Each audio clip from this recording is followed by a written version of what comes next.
My name is Demeatraus Minter. I'm the Chief Behavior Health Officer for MyCHN.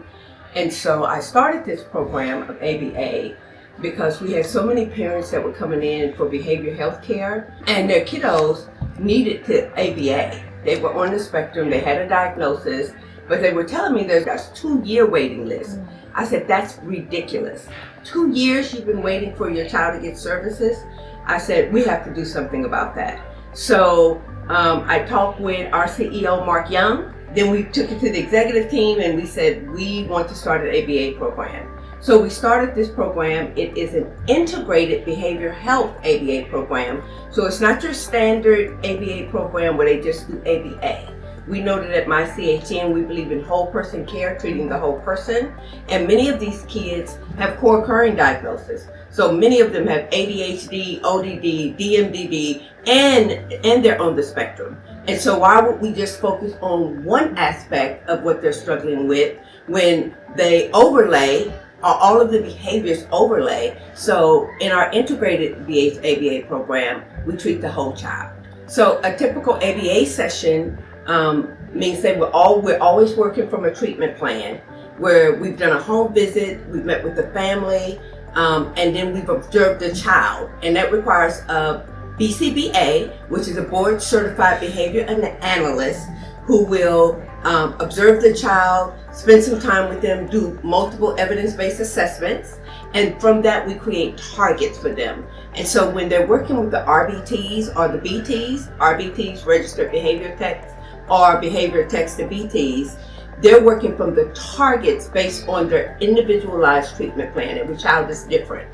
So we're working with that child on its treatment plan. So just from this summer program, this summer camp program, which started June 1st, we do parent training groups. We meet with the parents on Wednesday evenings. And much of the feedback you will hear from the parents is, oh my God, my child is able to tie their shoes now. Are they able to respond to their name? Are they able to follow one-step directions, which is how we start?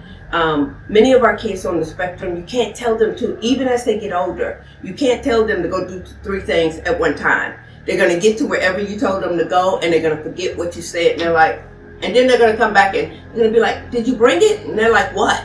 And they're serious, like, what? What are you talking about? You have to tell them one step at a time. And so they're really surprised the difference it can make when they follow a standardized protocol that helps their child improve.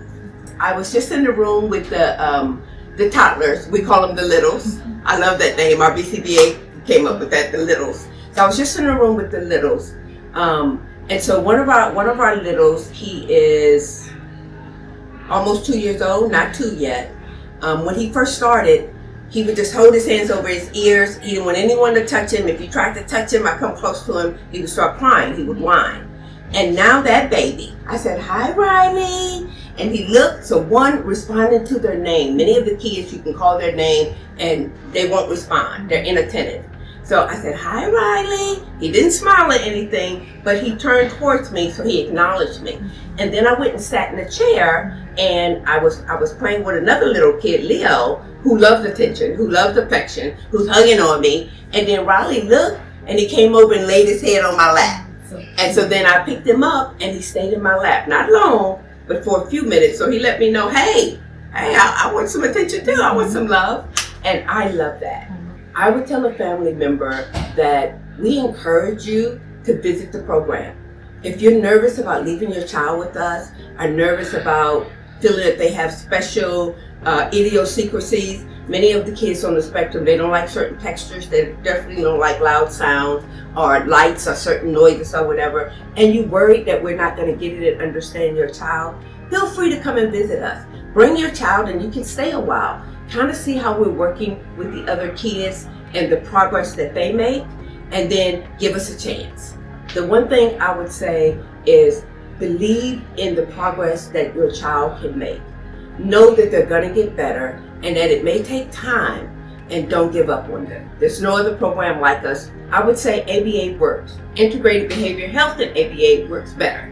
And so what that means is that a behavior health therapist, a licensed professional therapist, will work alongside of a RBT and work with the BCBAs. So we work as an interdisciplinary team, along with the pediatrician, along with whatever other care team members may be working with them. If they have speech therapy, occupational therapy, which many of our kids do, they're nonverbal. And so having that collaboration makes all the difference in the world. But the difference, because every ABA may have occupational or speech therapy, is that our behavior therapists, licensed behavioral therapists that treats ADHD, disrupted mood, oppositional defiant, that treats those other diagnoses, is in the room with the RBT. So we're collaboratively looking at the behaviors and strategizing how do we work on this behavior to see it improve.